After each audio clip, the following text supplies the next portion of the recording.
세상의 변화를 알아가는 즐거움. 투자로 인생을 바꾸는 사람들. YG클럽. 지금 고정 댓글을 확인하세요. 자, 융합과 분열의 가장 큰 차이점은 분열을 하면 방사능이 나오는데 융합을 하면 방사능이 안 나와요. 청정 에너지인 겁니다. 당연히 이산화탄소도 안 나오고요. 정말 깨끗한 에너지가 되는 거죠. 그렇기 때문에 핵융합 발전이 성공을 하면 완전 에너지의 패러다임은 전부 다 바뀔 거다. 전기를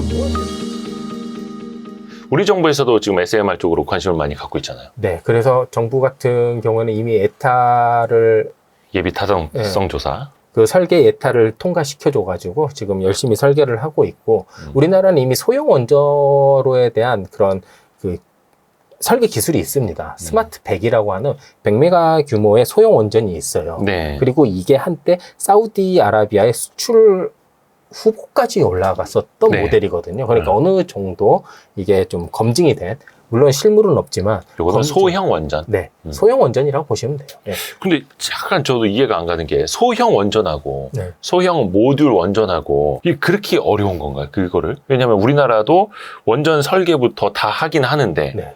그걸 모듈화하는 거는 못 한다는 거잖아요. 못하는 건 아니고 지금 하려고 이제 시작은 한 거죠. 못할 것 같진 않아요. 우리나라 같은 경우에는 설계부터 해서 한 2035년 정도면 이제 완성이 시킬 수 있다라는. 뭐 두산 에너빌리티나. 네, 네, 두산 에너빌리티. 설계 기술은 보통 이제 한수원이나 그 밑에 자회사들이 가지고 있고 그거에 이제 두산 에너빌리티에 하청을 주는 거죠. 근데 조금 시차는 좀 뒤입니다. 있을 수밖에 없다. 늦게 시작했으니까 아무래도. 예. 작년에 에타가 통과돼서 시작을 한 거니까요. 좀 늦었잖아요, 출발이. 그렇기 때문에 그런 건데, 그러니까 모듈형 원전의 가장 큰 장점이자 단점이 어디서든지 끼워 맞추면 된다라는 거잖아요. 어디서든지 조립을 하면 된다. 네. 그러면 그 어디서든지 때문에 되게 힘든 거예요. 안정성, 그러니까 원전 같은 경우는 안전성이 보장이 돼야 되기 때문에 예. 그거를 맞추고 그 안정화를 시키는 게 굉장히 힘든 겁니다. 그러니까 소형 원전 기술은 다 있고 네. 그거를 나눠서 어떻게 잘 모듈화 시키는 게 힘든 거죠. 우리가 그 개념도 같은 거를 보면 이렇게 밑에 뭐 지지부, 뭐 원자로부, 뭐 이렇게 뭐 배관부 막 이렇게 해서 이것도 다 최소화를 시키거든요. 그래야지, 그러니까 공정이 복잡하면 아무튼 사고 날 가능성이 높잖아요. 그러니까 소형화 시킨 만큼 이런 배관이라든지 이런 것도 다 최소화해서 최적화를 시키는 단계, 그게 이제 힘든 거죠. 그리고 그 최적화는 당연히 시행착오가 있을 수밖에 없는 거고, 그러니까 누가 얼마나 먼저 시작했느냐가 굉장히 또 중요한 것 중에 하나고요. 650조 원 시장으로 기대가 되는 SMR에 대해서 알아봤고, 사실 SMR도 굉장히 먼 시장입니다.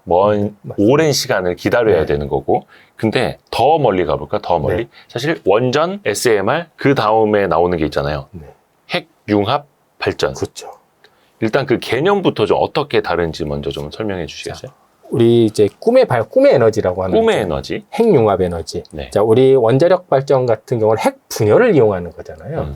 그러니까 우라늄 같은 데서 이렇게 분열을 하면서 이제 에너지, 거기서 나오는 에너지. 핵융합은 핵을 말 그대로 융합을 시키는 겁니다. 중수소나 리튬 등을 이용을 해서 얘네들을 융합을 할 때 나오는 에너지. 자, 융합과 분열의 가장 큰 차이점은 분열을 하면 방사능이 나오는데 융합을 하면 방사능이 안 나와요. 청정 에너지인 겁니다. 당연히 이산화탄소도 안 나오고요. 정말 깨끗한 에너지가 되는 거죠. 그렇기 때문에 핵융합 발전이 성공을 하면 완전 에너지의 패러다임은 전부 다 바뀔 거다. 전기를 무한대로 쓸 수 있다. 뭐 약간 이런 느낌으로 보시면 됩니다. 깨끗한 에너지를. 그러니까 저도 그 얘기는 많이 들었는데 잘 상상도 안 가고 개념이 아직 안 잡혀요. 제가 이거 우리나라에 핵융합로가 있어요. 대전에 가면 그 핵융합 연구원이라는 데가 있거든요. 그게 K-스타. 네, K-스타. 네. 그게 월드 레코드를 가지고 있는 핵융합로입니다. 세계 기록을 갖고 있다고요? 네. 어떤 기록이를? 그 핵융합에서 가장 중요한 게 1억도라 그러더라고요. 1억도. 1억도가 돼야지 핵융합이 일어날 수 있는 조건들이 이제 갖춰지는 첫 시작 온도라고 보시면 되는데, 간단하게 얘기하면. 이 안에, 그게 뭐라고 하죠, 이거를? 도넛처럼 생긴. 네, 도넛처럼 생긴 그 융합로에. 융합로에? 1억도를 만드는 게 되게 중요하대요. 그리고 1억도를 만들어서 얼마만큼 더 유지하는 것도 굉장히 중요한 거잖아요. 30초 정도 유지를 한답니다. 1억도 온도로 30초를 유지했다. 네. 그게 세계 기록. 네. 지금 현재 거의 가장 우수한 핵융합로 중에 하나. 핵융합로. 네. 근데 우리가 핵융합하면 얼마 전에 대한민국, 아니 전 세계를 뒤흔들었더라 그래야 되나? 초전도체 얘기하려고 그러죠. 네. 아, 초전도체 여기에 굉장히 필요해요. 그쵸. 사실 초전도체가 뭐 만들어지기만 한다면 그건 이제 중요한 건 상온, 상압인데 네. 어디에든 네. 이제 어디에든 다 쓰일 수 있다라는 건데 핵융합 네. 발전 방식이 어떤 식으로 쓰일 수 있는 거예요? 핵융합을 하려면요. 이렇게 돌려줘야 됩니다.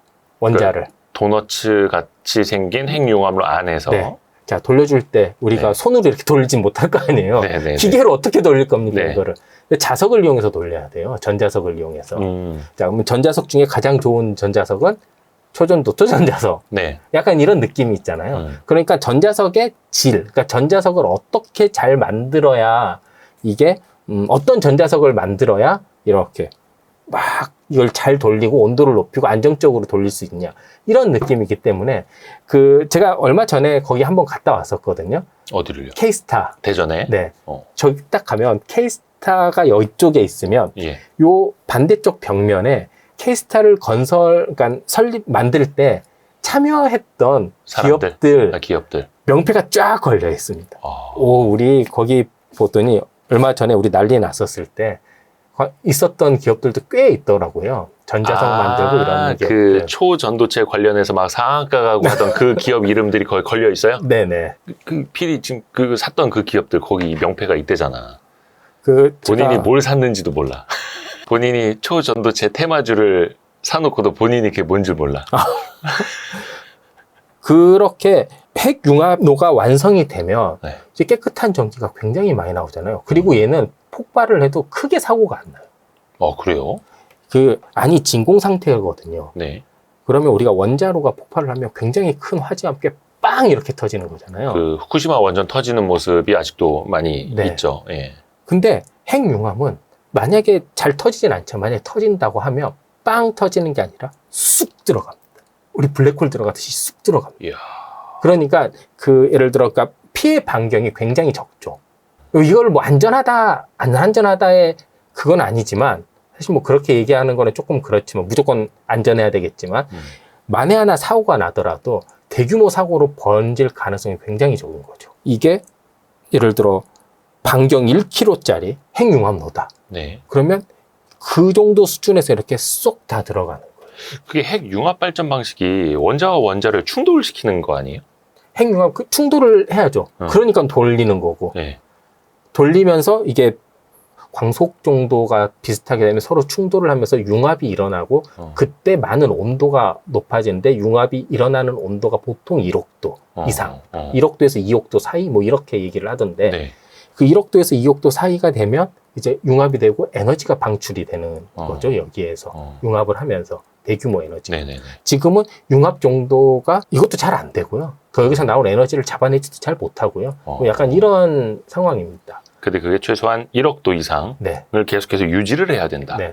그래서 그 원자가 핵융합이 얼마나 잘 되느냐가 이제 데이터가 좀 쌓여야 되잖아요. 근데 이게 워낙 어렵고 워낙 비용도 많이 들다 보니까 국제 공동 연구가 이루어지고 있어요. 프랑스의 이터라는 기관이 있는데 ITER. ITTR인가 그럴 겁니다. ITTER인가요? 네. 정확하게 잘 모르겠는데 네. 이타라고 치면 나옵니다. 네. 거기에 보면 이 20개국인가 아무튼 우리나라도 네. 우리나라도 들어가서 그 공동 연구를 하고 있는데 그 만드는 때 핵심 역할을 했던 게 K스타 만들었던 기업들입니다. 그 기업들이 같이 참여하고 있는. 네, 가장 우수한 핵융합로 중에 하나이기 때문에 거기에서 많이 이렇게 기여를 했다라고 근데 하더라고요. 이터가 훨씬 더 규모가 큰 크죠. 거죠? 훨씬 큽니다. 근데 이것도 지금 뭐 상용화 시점을 우리가 가늠해 볼 수나 있을까요? 이게 핵융합 발전? 로드맵 정도가 정확하게 로드맵도 안 나와 있는데 네. 뭐 1차 계획, 2차 계획, 1차 기본 계획, 2차 기본 계획 약간 이런 수준이에요, 지금. 네네네. 그 기본 계획들을 보면 2050년대에는 좀 상용화를 시도해 볼 수 있지 않을까라는 계획입니다. 하지만 여전히 2050년이 아니고 2050년대에 네.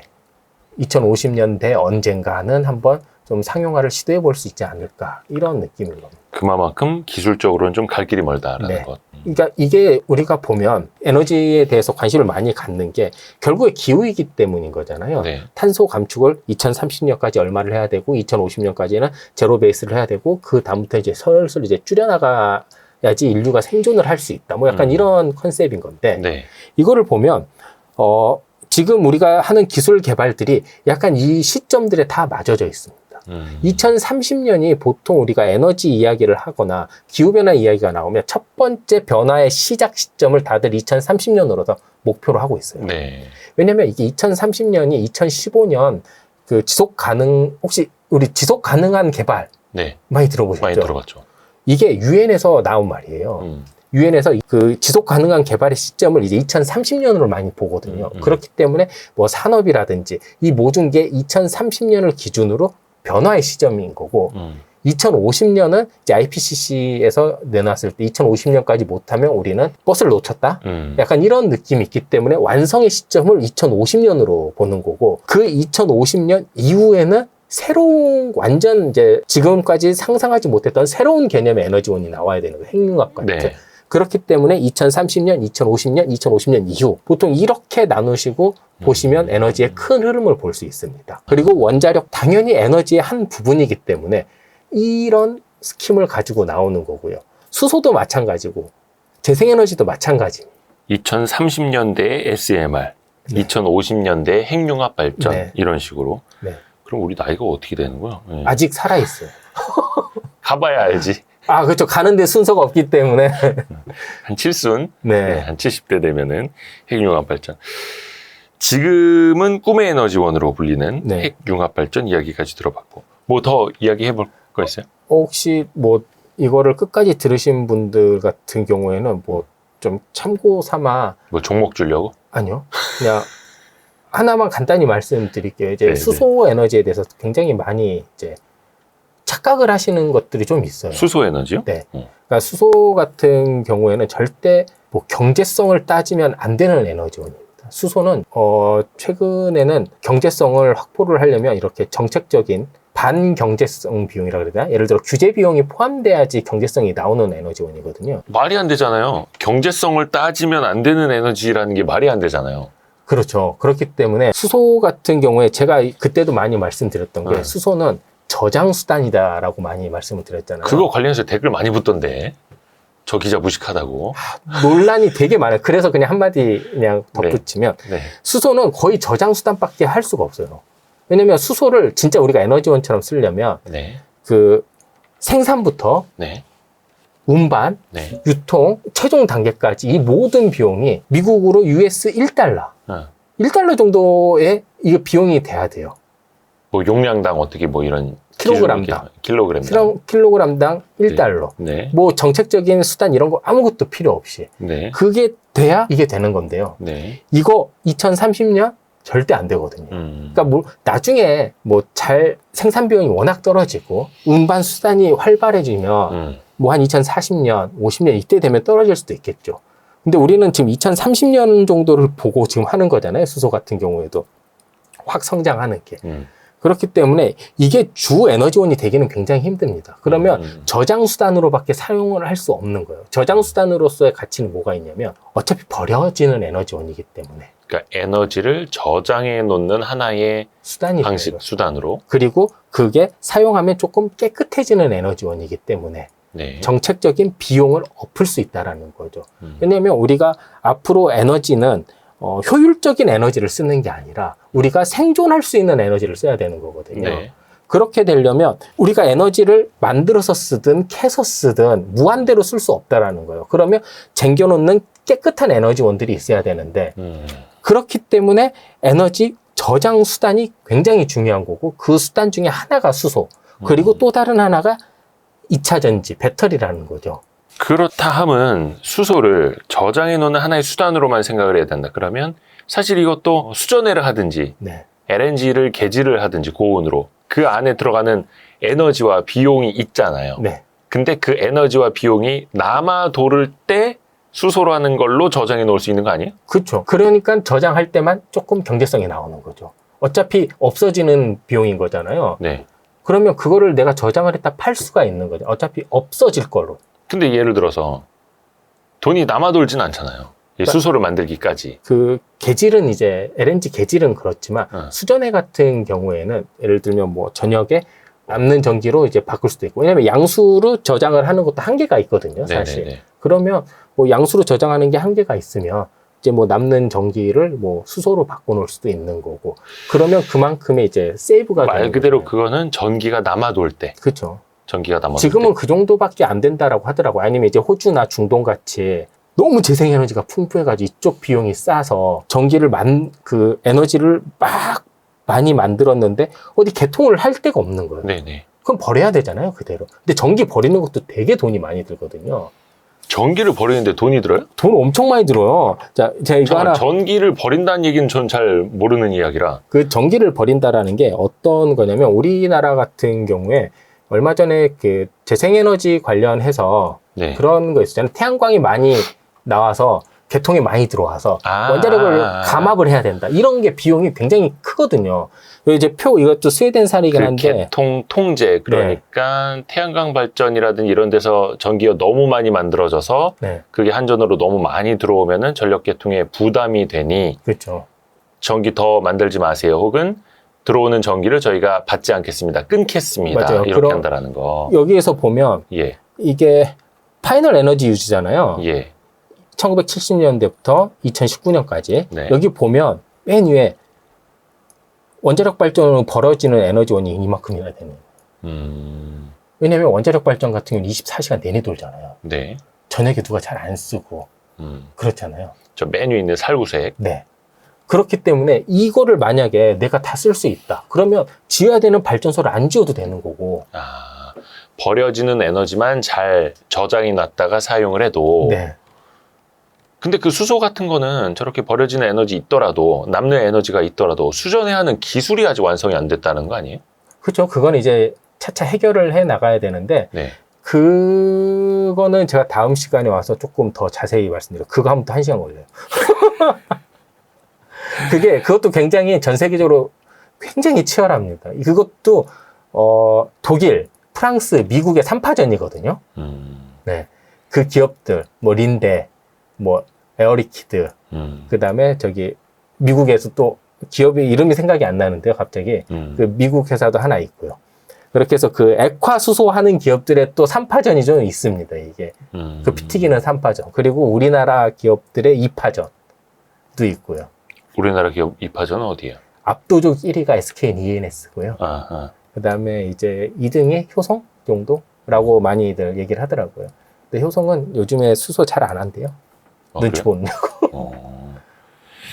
요거는 다음 시간에 네, 다음에 기약하면서. 한번 또 정리해서 말씀드리도록 하겠습니다. 하여튼 에너지 이야기가 사실은 좀 아직은 잘 실감이 안 되는 부분들이 상당히 많고 이게 또 무거운 산업이기 때문에 네. 우리 뭐 소비재도 아니고 그래서 좀 거리가 있게 느껴지는데 그래도 염현석 기자를 통해서 우리가 에너지 관련된 산업 기술을 그래도 조금은 친숙하게 듣는 것 같습니다. 동향 정도를 잘 파악하고 계시면 네. 그 아마 이게 한 번씩 칠 때가 있을 거예요. 분명히 이벤트가 발생을 할 거거든요. 2030년 전에도. 그러면 그때 뭐 이야기를 듣고 예전에 이런 거 들었었는데 뭐 이렇게 좀 생각해 볼지 않을까 뭐 나름의 이런 기회도 잡을 수도 있을 거고 아니면 위기를 피할 수도 있는 거고요. 그래서 좀 큰 흐름들을 좀 많이 아셨으면 좋겠습니다. 알겠습니다. 오늘 염현석 기자 머니투데이 방송에 염현석 기자 함께했습니다. 다음 시간에 또 기대하고 있겠습니다. 고맙습니다. 감사합니다. 아유 수고하셨습니다.